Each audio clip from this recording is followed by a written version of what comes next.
What should I do with my life? What career should I select? What field should I choose? This is something that we all ask ourselves, whether we are kids in school or adults who have been working for years. It is something that we all agonize about, and it usually brings about much confusion, regret, and disappointment. Today, I'm going to give you a great method that will help you decide. I call it the IAO model, or the IAO model. I'm sorry, the acronym is not very catchy, but it's a simple yet powerful method. Let's jump right into it. When choosing what to do with your life, it must tick 3 boxes: the I, the A, and the O. I stands for interest. The thing you choose, you must be interested in it. You're probably thinking, well, obviously, everyone chooses something that they're interested in. Well, think again. Look around you. How many of your friends like their job or find it interesting? Not many. I don't know many. I don't know any. A lot of people choose their field just to please their parents. In some cultures, your parents will say, you have one option. You have to be a doctor. In other cultures, they might tell you you have 2 options. You can either be a doctor or a failure. Sometimes people choose a field not to please their parents, but because they think this field pays a lot of money. A lot of money. Man, I'm going into finance. Oh, so you like finance? Oh, God, no. But it pays well.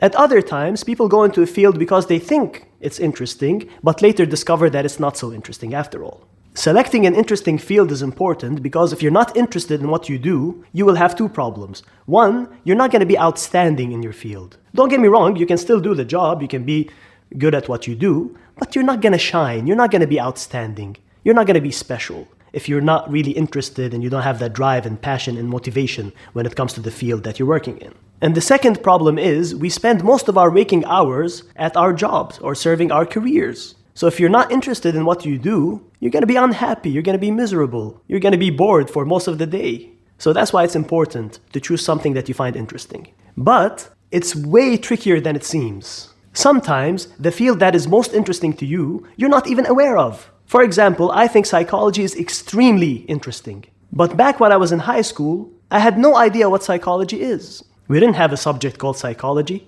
If somebody asked me back then, would you like to study psychology? Would you like to be a psychologist? No. To me, a psychologist is somebody who has a patient lying down on the couch and he tells him things like, so tell me, why do you secretly hate your own mother? It's Freud. Well, then Freud's a sick and you are too for bringing it up. It's weird. I don't want to be a psychologist. I don't want to deal with people's dark psychological issues. But years later, I learned that psychology is actually a very beautiful field, very interesting field. And there are many branches under psychology. You have social psychology, developmental, cognitive, sports psychology, criminal and forensic psychology. There's even engineering psychology. That's a thing. I'm not making it up. I actually have a book about it on my bookshelf behind me. So back then, I did not specialize in psychology because I did not even know what psychology is. For you, the field that might be most interesting to you could be artificial intelligence, AI, but you are not aware of it. So the first step to find your field of interest is to widen your search. Conduct a broad exploration. Google jobs and careers. Go on the websites of the top universities in the world. See what courses do they offer, what majors do they offer. Look at new trends. Now, once you find something that tickles you, that piques your interest, the next step is to go deep. So the first step was to go wide. Now you have to go deep. Why? Because some things appear interesting on the surface, but once you go deeper, you realize that it's not so interesting after all. For example, when I was in grade 10, and I say this at the risk of sounding like a total nerd, I used to love physics. It was fascinating. You learn about the physical world. If you asked me back then, would you like to be a physicist? Would you like to be a scientist? Hell yeah, sign me up. But when I got deeper into physics, I realized that it's no longer as interesting. It became too micro, too abstract, too theoretical, to the point that I'm not interested anymore. So now I definitely would not want to specialize in physics. Also, you need to make sure that what you find interesting stands the test of time. Are you genuinely interested in it, or is it just a phase? I remember the first time I watched Armageddon. That was such a cool movie. By the way, very stupid movie. I asked Michael why it was easier to train oil drillers to become astronauts than it was to train astronauts to become oil drillers, and he told me to shut the up. But I liked it. So after watching the movie, I wanted to become an aerospace scientist at NASA. But a few weeks later, I snapped out of it. It was just a phase. So when you find a field of interest, give it some time to see if you are genuinely interested in it or is it just a phase. Next, and most importantly, figure out what the field is really about. If you choose a certain career, what would you be doing on a day-to-day basis? What does the job really entail? You watch these courtroom dramas and legal series like Suits, Harvey Specter. Don't play the case, play the man. And you think, man, I want to be a lawyer. It's such a cool job. You imagine yourself working on those big cases, pacing up and down the courtroom, yelling things like, "Objection, Your Honor!" giving a passionate speech in front of the jury. In reality, working as a lawyer is typically not like that. Many years ago, I bumped into a friend and he told me that he's now a lawyer. I'm like, oh, lawyer, that's very interesting. He said, not really. I'm like, no, it looks so cool on TV. Do you ever get to yell, "Objection, Your Honor"? He said, I don't say objection, Your Honor. He says things like, I went over the contract and clause 3.1.7 is rather vague, so we need to reword it. How exciting. It's so exciting. It literally could not be more exciting. It's literally so exciting. I promise you that's not what he had in mind when he signed up for law school. So you really have to understand what the job is about, and only then can you decide whether you find it interesting or not.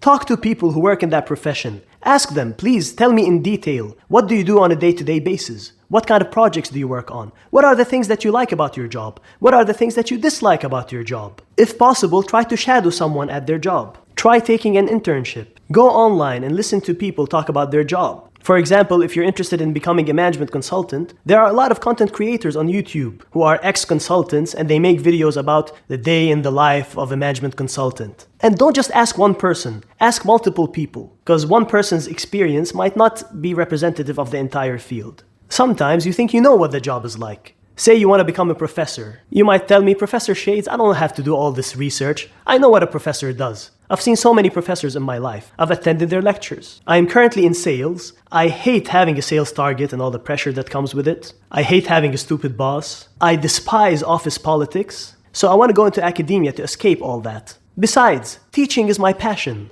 Well, my friend, I'm sorry to say, you have to do a little more research. In academia, there's a lot of pressure to publish papers. The saying is, publish or perish. If you don't publish enough papers, you can lose your job. So you can escape the pressure of your sales target, but you will be replacing it with the pressure of a publication target.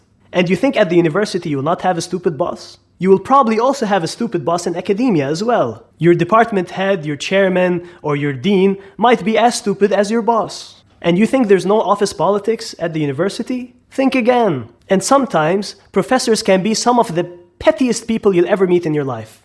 When I was a student, one of my professors was complaining about why they gave a flat-screen monitor to the lab instructor while they gave him one of those old-fashioned bulky monitors. They're like children. Also, teaching is just around 30% of the job of a professor. The rest of the job involves things like serving on committees, responding to emails, doing boring admin work, applying for research grants, reading boring, dry academic papers, going through the tedious process of trying to publish your own research, writing exam questions, grading papers. Man, I personally hated grading papers. It was the most time-consuming and tedious part of the job. Oh boy, you should have seen some of those essays. Some of my students used to find essays online, and to avoid having a high percentage match when they submit it on the Turnitin software, which checks for plagiarism, to avoid detection, they used to replace the words with their synonyms. So they copy-paste the essay, and then right-click synonym. Next word, right-click synonym, right-click synonym, right-click synonym. I used a thesaurus. On every word? Yep. At the end, the essay is unreadable. It's totally incoherent. I have no idea what the student is talking about. They are warm, nice people with big hearts. And that became their humid, prepossessing Homo sapiens with full-sized aortic pumps. And when I give them a low grade, they have the nerve to complain about it. Professor, why you give me low grade? Why you give me low grade? Have you seen your essay? Have you seen yourself? It is completely and utterly incoherent. Total word salad. By the way, I'm not trying to discourage you from being a lawyer or a professor. I'm just saying understand what the job really entails and then decide whether it's still interesting or not. If it is, by all means, go ahead. So to recap, first make a broad search, then go deep, then give it some time to see if the interest is sustained. And most importantly, talk to people in the real world. Understand what the job really entails. If after all that, you still find that field interesting, then you can tick that interest box, the I box. Of course, this is only one part of the equation. You still have 2 more boxes to go. You have the A and the O. What is the A and what is the O? I will explain that in the next video. Make sure to subscribe so you don't miss it. And let me know in the comments below if you found this video useful or insightful. See you soon. We spend most of our waking hours. An aerospace scientist at NASA.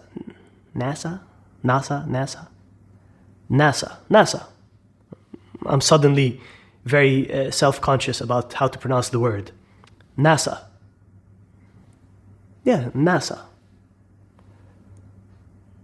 He works at NASA. Insert Amy Poehler saying, very exciting. Well, my friend, you might need to do a little Professor, why you give me low grade? Why you give me low grade? Total word salad.